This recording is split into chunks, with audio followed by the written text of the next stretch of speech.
Think back to one summer when you were a kid. Just one. It stretched on forever. The days were long and cold and slow, and the last week before school felt like a place you would never actually reach. Now think about last year. Where did it go? You blinked, and it was gone. One whole trip around the sun, and you can hardly find it. Same length. The exact same 365 days. So why does one feel like a whole lifetime, and the other feels like a long weekend?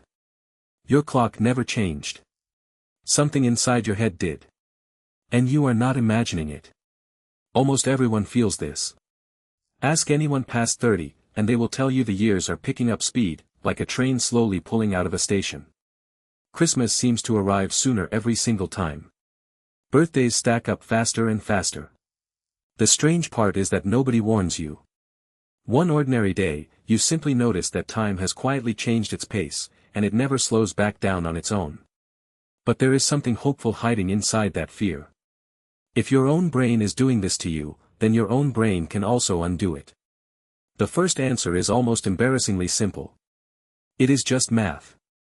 When you are 5 years old, a single year is a giant piece of your whole life. It is a fifth of everything you have ever lived through. So of course it feels enormous. But when you are 50, that very same year is a thin little sliver, barely a 50th of your story. The year itself has not shrunk at all. Your ruler has grown. Every birthday, you measure the new year against a taller and taller stack of old ones. And standing next to that stack, each new year looks smaller than the last. But the math alone cannot be the whole story.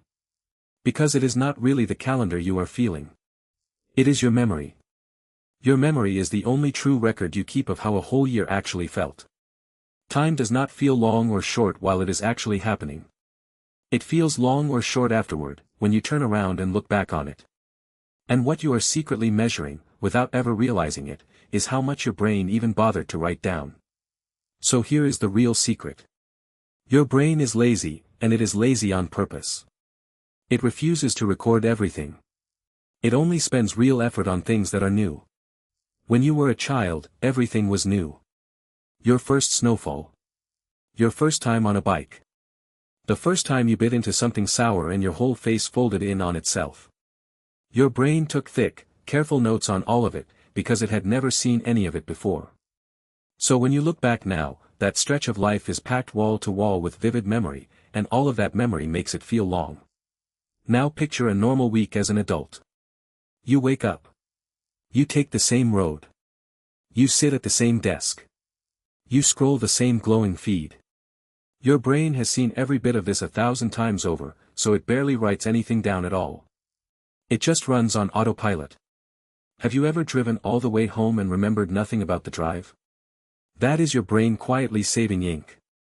And a week with almost no new memory inside it is a week that simply disappears. You look back, and there is nothing there to hold on to. The whole thing collapses into a blur. You can even feel this flip inside a single trip. Think of a week spent somewhere brand new. A city you have never walked before, strange streets, strange food, a language you do not speak. The strange rooms, the wrong turns, the small daily confusions, your brain quietly filed every single one. That one week can feel bigger in your memory than 3 flat months back home. Nothing about the calendar changed. But your brain was wide awake for all of it, scribbling down every unfamiliar corner, and so, looking back, it swells into something huge. Novelty does not just fill time. It stretches it. So this is the quiet trap of growing older. It is not that your days are truly moving faster. It is that they slowly start to look the same. One copied and pasted day after another, and your brain gently stops taking notes. The years feel empty because, in a way, you left them empty. You did not lose those years to any thief, they quietly emptied out while you were looking away. But turn that idea over, and it becomes a strange kind of gift. If new things stretch time back out, then you have been holding the switch this entire time.